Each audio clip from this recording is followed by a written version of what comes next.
रामराम मारेकर सर. राम राम. तुमचं नाव सांगा. दिलीप विश्वनाथ मारेकर. आज तारीख आहे 3 डिसेंबर 2024 हो आणि आज आपण तुमच्या ऊसाच्या शेतामध्ये थांबलोत. हो आज तुमची ऊसाची तोड चालू आहे शेतातली. हो.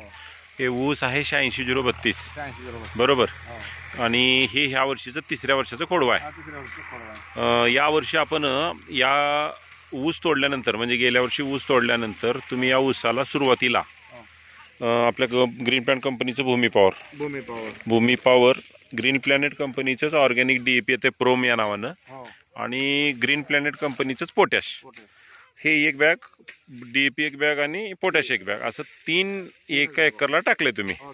टोटल किती एकर आहे? 2.2 एकर. हां, तर 2 DAP 2 पोटॅश आणि 2 प्रोम असं टाकलेलं आहे. हो.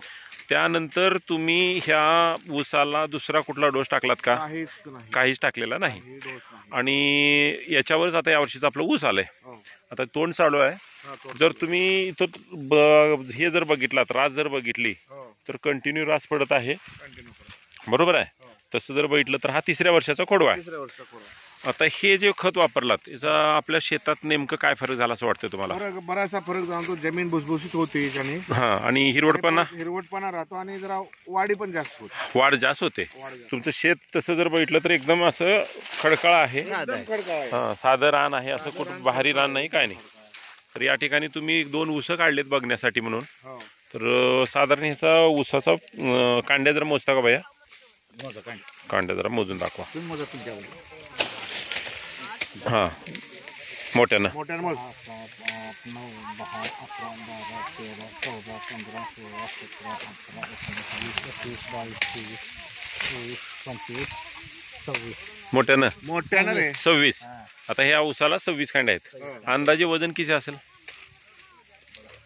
सांगे? 2.5 किलो. तुम्हाला हां, तर बघा 2 तर किलो असेल. हां, तर साधारण जर ऊस बघितलं, आता हे 24 आहे, हा 26 आलाय, साधारण एक 22-23 तर कांडे आपल्या सहज आहेत.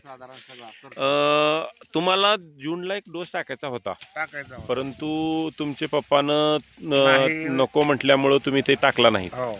असं वाटतंय का की त्यावेळेचा जर डोस टाकला असता तर अजून ऊसामध्ये काय तर 4-5 कांडे तर वाढला असत्या, जाडी पण वाढला जाड. आता ह्या 3 डोसचा जर खर्च जर बघितला तर बघा 1300, 2600 आणि 2200, 2100, 5,000 रुपये खर्च तुम्ही केलाय फक्त. एकरी 5,000 रुपये खर्च केलाय. आणि 5,000 एकरी खर्च करून अशा पद्धतीचे रास होऊ लागली.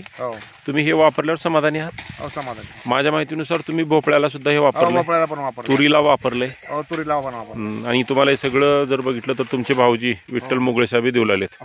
यांची सर्व्हिस चांगली आहे का? येऊन वेळेवर सांगतात. समाधानी आहात तुम्ही? इतर लोकांना काय करावं सर हे वापरा? इतर लोकांनी हीच वापरावं आणि ह्याचा वापर जास्तीत जास्त लोकांनी करावा शेतीमध्ये. तर तुम्ही ऊसासारख्या पिकाला, डांगर भोपळ्याला हे वापरून चांगलं उत्पादन घेतलंय. उत्पादन चांगलं. त्याबद्दल ग्रीन प्लॅनेट कंपनीतर्फे तुमचं अभिनंदन. नमस्कार. धन्यवाद.